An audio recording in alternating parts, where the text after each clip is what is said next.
Hello and welcome to Attention Span Labs. I'm your host, Michael A. DiBaggio, and this is the post-fall-in convention report. Now, I, as a clever person, wanted to call this fall out, but if you were searching for fall in, it's probable that the YouTube algorithm is not smart enough anymore to find this for you. So today we concluded Fall in 2023, which is a Historical Miniature Game Society convention in Lancaster. Lately, all three of their cons have been, two of them in Lancaster, one of them's down by King of Prussia in Pennsylvania. So it's still the Lancaster area. I went to all three of them this year, and I hosted a couple games. Well, I hosted one game, intended to host another. We'll talk about that in a minute, but I want to get into just a recap of the con for those who didn't go, to say hello to some of the players for my first game, and anybody else that is watching me that I talked to down there. But you see before you, I got quite a haul of stuff, and this isn't even all of it. Now, the nice thing about this convention this year is that everything on this table, except for this and one of these books here, was discounted, and that almost never happens. I'm kind of the person that spends too much money at these game conventions. Usually about last couple times, not counting the hotel and stuff. We did stay over this time. Other times I usually don't stay over, but when you're hosting a game, you pretty much have to stay over. I might typically spend $500 or more sometimes. It's easy to. There's a lot of cool stuff between the vendor hall and the where you usually get your really good deals is Wally's Basement, which is the flea market. But I actually didn't get to Wally's Basement this year. But everything I got here was discounted, which is great. Unfortunately, a lot of the vendors actually don't give like any kind of discounts at all, which is fine for some things. But they are getting it wholesale, and there should be some reason to buy it there instead of online. But so we'll get into that in a little bit. I don't necessarily think I'll do an unboxing. I think unboxings are kind of lame. I will open one or two, but we try not to be consumerists on this channel. It's good to have stuff, and to if it's stuff you want. It's not like an impulse purchase. You have definite plans for it, especially miniatures, because it's easy to get crazy. But if the deals are good and you intend to use them, then by all means, I don't criticize that. But I don't like it into the I'm cutting the cellophane, and the paper or the tape is cut, and smell that fresh plastic, like a lot of these really demented people do. So I will show you some parts, a sprue or two. If you're interested, stay tuned for that. But as I mentioned, it was this weekend, so it was Thursday, Friday, Saturday, Sunday, November 2nd through November 5th. And I as I posted on my community tab, I intended to host two weird World War II games. They were connected to each other. One was Little Grün Men, Roswell 1947. Which involves the aftermath of a German airstrike from their secret base in northern Mexico, or the southern United States, and a UFO crash lands near only a few miles outside of the Roswell Army Air Force Base. This was played with modified Conflict 47 rules. It was a great time. That game was sold out, and so we had 4 players.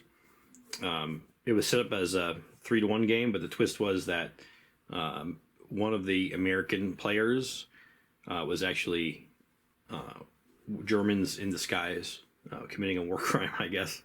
And it was really cool. I'm going to do another video on it at some point. I'm probably going to publish it as a scenario. I'll either do that on Splendor Fire, or I'll see if some of the bigger mags want it. But it was play tested. I play test all my games. I don't just go to a con and dump some crap on people. But it was great. definitely played out very differently from the last playtest. The Americans won decisively. Usually the Germans win this one because of all the surprise elements, but involved 2 helicopter assaults, one from the American Blue Fly team, the Blue Fly UFO recovery helicopter, which in this case is played by a Piasecki HUP model I have, which I've showed before. The other, and then there was an FA-223 Drake tandem rotor helicopter used by the Germans to drop some forces in. But it was a really, really fun game. The Americans were running away with it for most of the for most of the game, partially because the Germans started off in a really bad spot. The explicit German player didn't wait to see which ones were on. So the secret German player obviously knew who he was, but nobody else knew who he was, including the Germans. Germans knew that there was a incognito element on the table, but they didn't know which of the 3 American formations. Excuse me. Which of the 3 American formations was their ally? So he decided to open up fire on them, and it turned out to be his ally. So he started out the game really quickly, destroying their transport truck, killing 2 of the German power armor guys hidden inside. And once the German power armor guys got out, the jig was up, so to speak. The Germans still had another ace up their sleeve because the one American MP crew in disguise could turn into werewolves, so they were replaced by Shrek Wolf and his. But so the Americans both successfully captured the UFO in close combat, and killed the pilot and co-pilot, the latter of which is a gorilla with power fists, Herr Kongenheimer. And because they got their medic there, they were able to revive them and get them back out of there. And they also ended up capturing the UFO because they basically eliminate the German units. Americans did take some casualties, but it was it had a lot of amusing events. There was a lot of laughter. Basically, Germans had some satchel charges they could have run into it, but they couldn't get close enough, so they reverted to 3 attempts at using Panzerfaust to do it. And the one time the one actually hit, he would have blown up the UFO on any hit but a 1. And as I said that, I looked across at Russ, my friend who helped me playtest and was helping me run it down there, and I said, "Here comes the 1." And that is indeed what happened. And there was a lot of raucous laughter in that. And they came, that was as close as they came, but the Americans ran away with it. Unfortunately, the next day, because that was an evening game on a Friday, and the next day I intended to run one at 10 a.m. follow-up game, which was called the Valley of Death: Assault on Guangxi. So in this, this is a continuation of the Wars in the Interior Earth game from the Cold Wars 2023 I ran, the one with the giant ants. So the Germans have colonized parts of Pellucidar. The Americans have moved in from Advadabar. And if you don't know these things, these are Hollow Earth things from books. Pellucidar from Edgar Rice Burroughs, and Advadabar from can't think of his name. But anyway, so there's a whole backstory there, and but there's a connection from this portal from the interior Earth to the Hidden Valley of Guangxi, which is a very great Ray Harryhausen movie. It's the first and maybe only dinosaur western, and it's a cowboys versus dinosaurs movie from the 60s, I think, and highly entertaining. And it's in northern Mexico, and that's where we decided to put the German base that they launched the UFOs from in the first game. Fortunately, that game never got to be played because, as I always do, I bring my whole family with me. Kids were great. Kids had a very good time. There was an awesome playroom at the hotel, and they were at the playroom, other places, going to the parks and at the arcade and stuff, and they really had a good time. You have to understand my kids are 2 and 6. But they got, we'll say they got sick, like it was, or what, I don't know whatever was going on, but my 2-year-old daughter decided at like 3 o'clock in the morning to just wake up screaming for an hour and a half inconsolably. And, you know, I hadn't even gotten to sleep fully by that time. And so, you know, things went from bad to worse there. And I lived like an hour and 20 minutes away. So without getting any sleep at 5 in the morning, left the hotel, drove home. They wouldn't give me a refund. I did tell the con that I had to cancel. So they had... I want to apologize, by the way, to anybody who did sign up for that game. It was not sold out. I don't know if there was anybody signed up for the game. I imagine there was at least one, and I'm sorry for that. But I hope that you were alerted in time. I sent the email out at 5 o'clock in the morning. I'm not sure what time they actually read it and posted it, but I hope to run that game in the future, and please accept my apology. But there was just no way I could have done it. So I drove everybody home. Got like 4 hours of sleep, 4.5 hours of sleep. I went down again with my friend because the hotel wouldn't give me a refund on the extra day. So, you know, played another game. That afternoon I was still tired, had a nasty headache, but we played the Sky Galleons of Mars game, which I did post some pictures on the community tab, and that was just hilariously fun game. It's would be this, I guess, Sky Galleons of Mars and Cloud Ships rules from Space 1889, and they were wonderful handcrafted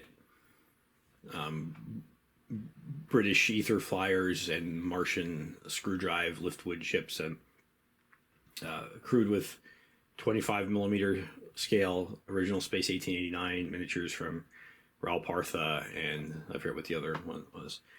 Very colorful, very fun. Unfortunately, the humans got whipped in that, but it was awesome. I enjoyed it very much. So thank you to the host. I forget his name. It's in the book. I should look it up. But excellent game. If you ever get a chance to play it there, check it out. That was very good. And I got, then I crashed after that. Got a very good night's sleep, and finished out the. Sunday we were out of there. The con closes at 12 on a Sunday, so just spent a couple more hours at the vendor hall walking around. So got lots of pictures. I did have a lot of interesting conversations with some of the really impressive craftsmen there. Some of whose work you've seen before on this channel if you've seen my other convention reports. A lot of stuff. I talked to Michael from Ohio, who's an excellent foam crafter. Last year he made that huge cargo ship out of insulation foam. This year he did the centerpiece for this amazingly huge, which I'll put up some pictures of, so you're not just staring at this, but from the 55 days at Peking recreation, so the Battle of the Legation Quarter during the Boxer Rebellion. What do you say, 2,000 miniatures? Crazy, absolutely insane. You'll be looking at the pictures right now, and they're extremely impressive. And we talked a lot about how he did his foam projects, and made some. Actually, I told him about shifting lands and the jigs and stuff like that. So hopefully he'll be able to make some even more impressive things. But there's a lot of great tables. Some of which you've probably already looked at. So I had a good time overall, except for that hiccup. Again, I do apologize if anybody's watching this who signed up for my. Oddly enough, even though that was the second game was a continuation of the first one. None of the 4 players who signed up for the first game actually signed up for the second game. So it would have been a whole new crew. So as I joked that I could have made up the results to make it more interesting, but. That game was going to be awesome because it involved kaiju. It was my first one. Kaiju the Americans had King Kong, and then I made Kriegersaurus Koenig here. You can see he has 2 heads.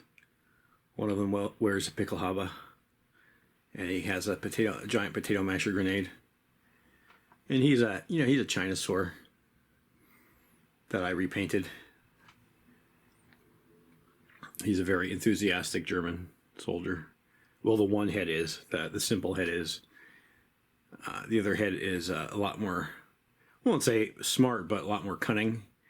The other one is very more gullible and enthusiastic, but there had all kinds of cool rules, and that had a bunch of good play tests too. So I will run that another con, and I'll also be posting that mission at some point on Splendor of Fire, or if any of these other Wargame mags want it, I'll farm it out, see what they see if there's interest in it. You don't usually see too many Weird War things in the magazines that I reviewed the other day. So with that in mind, one last thing before I get on this. These are, I also took a hobby university class. And so I made, this is about buildings with wooden craft sticks. This is an outhouse, obviously, made of matchsticks and coffee stir sticks. And they're stained, and I didn't finish this chicken coop, but there you go. That was fun. I actually learned a couple things, some good techniques. The main thing I learned was a particular tool, because obviously it's kind of self-explanatory, but the main thing is that the revelation is how good this looks with just, a simple wash. You run them over with maybe some wire brushes or something like that. And, it brought up, one of the things it brought up is that, we have a lot of buildings, 3D print it, MDF, whatever, but they kind of, so often you want them to be modular. You want to be able to put down on any kind of table, but sometimes they look like they're floating there. One of the things that just ties them together are these kinds of outbuildings, and a fenced-in garden, some clotheslines, maybe the local or the house private cornfield and stuff like that. So we'll now get into. I'll go through and show you some of the stuff I got. This awesome discounted stuff. But I'll save the biggest surprise for the end.